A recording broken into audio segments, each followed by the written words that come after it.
Catch Texas in Color every Wednesday morning at 11 a.m. And don't forget to subscribe to the channel. Okay, this has been a busy time of the year. It's just been busy. Ken Paxton, need I say more, impeached and got away with it. So now he's doing something blatantly right out front, which is voter intimidation. First of all, he turns around and didn't kick on the door, but knocked on the door at 6 o'clock in the morning of an 87-year-old lady who's been registering people for vote for over 20 years. For over 20 years. Now all of a sudden, Paxton says a prosecutor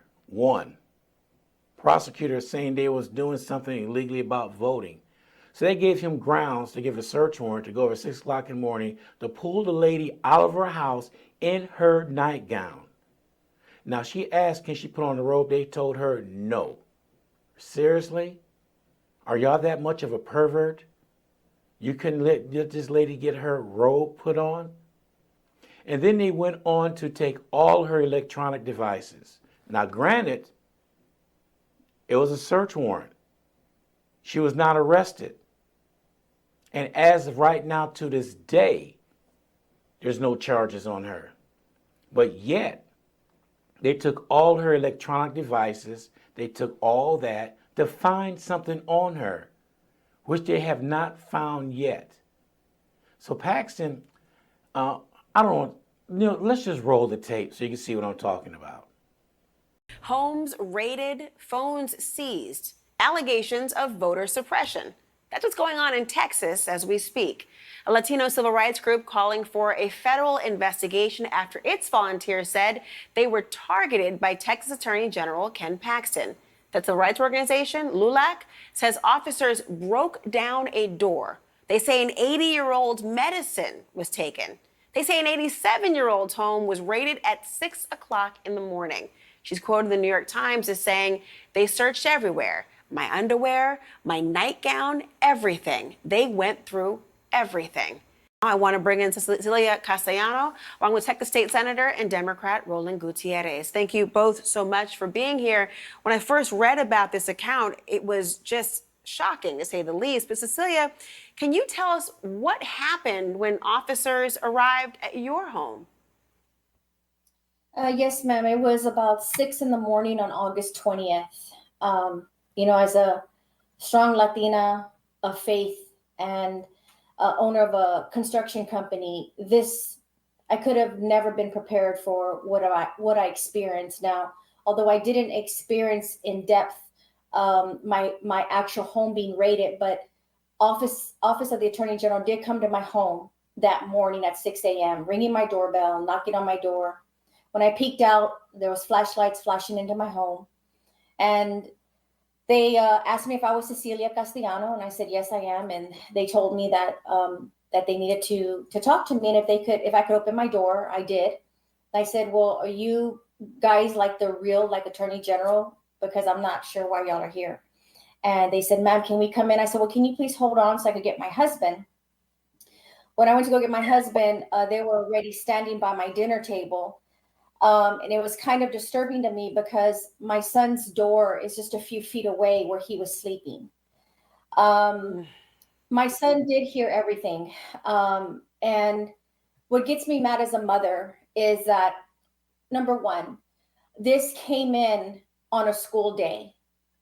And number two, okay, I understand that they came to do their job, to take my phone, but I believe that it could have been done in a different manner if they were so concerned about what is on my phone.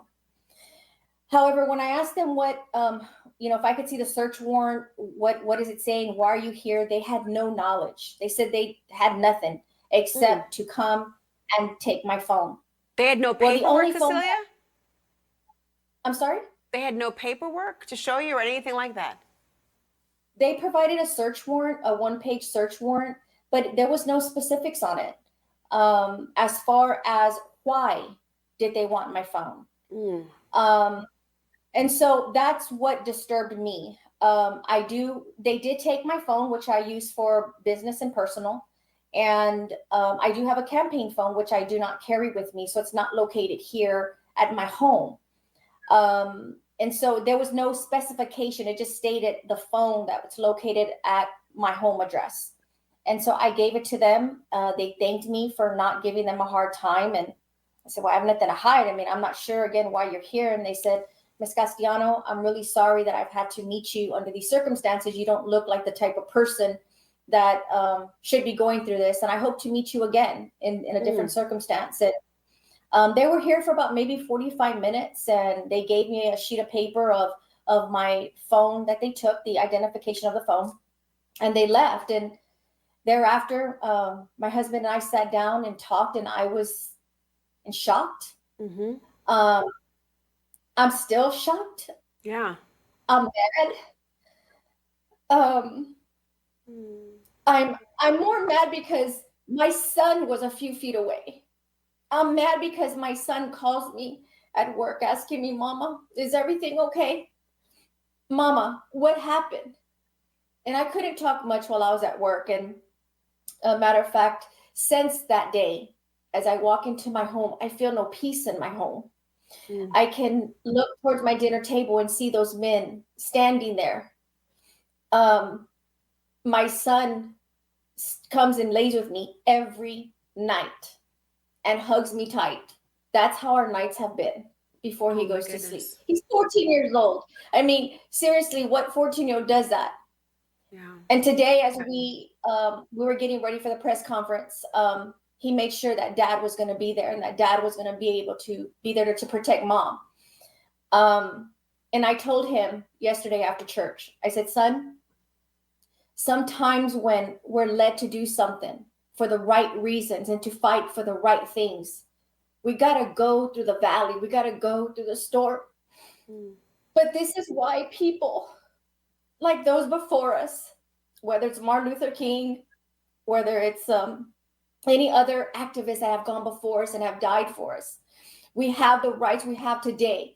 But today and passed on August 20th was the day that they violated my home, and they broke and took away my rights, my freedom in my own home. Oh, my goodness. Senator Gutierrez, I'm going to bring you in. Just hearing Cecilia describe this, and as a mother, just hearing what it must have been like to try to explain this to her son, to relive this moment here today. What are these allegations by the Attorney General? Where are they coming from? This was not the only person whose home was entered in this way or things even taken. What is the basis?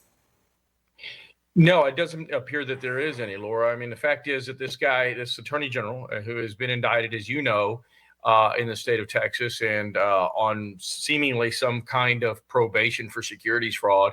This is the umpteenth time that he's done this. Every election cycle, he picks a race or two that is contentious, like Cecilia's, and goes out and makes these allegations. And here you have these allegations of vote harvesting, if you will. Three from an affidavit of an election 2 years ago. I still have the pieces of the affidavit that I've seen have no real specificity, which, as you know, in a criminal court doesn't really hold up. This man has gotten what he's tried to do, which is basically have a narrative for an election so that they can try and beat Cecilia in November. This is unfortunately what's happening. It would be comical if it weren't so tragic, because you had an 87-year-old great-grandmother who seemingly the cops came into her house for a couple of hours at a time. She was in her bathrobe. They didn't allow her to change clothes. You had another 82-year-old woman and an 84-year-old woman. This is what's happening in my district, and this is the Republican narrative that they're trying to frame throughout the country. Sadly, it's not a narrative of positivity of how they're going to change things for the good in America, but rather it's a narrative that is simply stated to try and scare people and keep them away from voting in November. And that's in essence what they've done in the Latino community in South Texas here. It's voter suppression, it's voter intimidation, and the net effect is that less people will be voting because of it. All right, you've seen the tape. He's talking nonsense. This is called voter intimidation. That's what it's called. He is intimidating voters, to Hispanic voters, to be point blank about it. Now, back in the 50s, 60s, early 70s, they did that, and people wouldn't go out vote because they felt threatened. He's trying to do the same thing right now. It's not going to work. The reason why it's not going to work because he woke up a sleepy giant.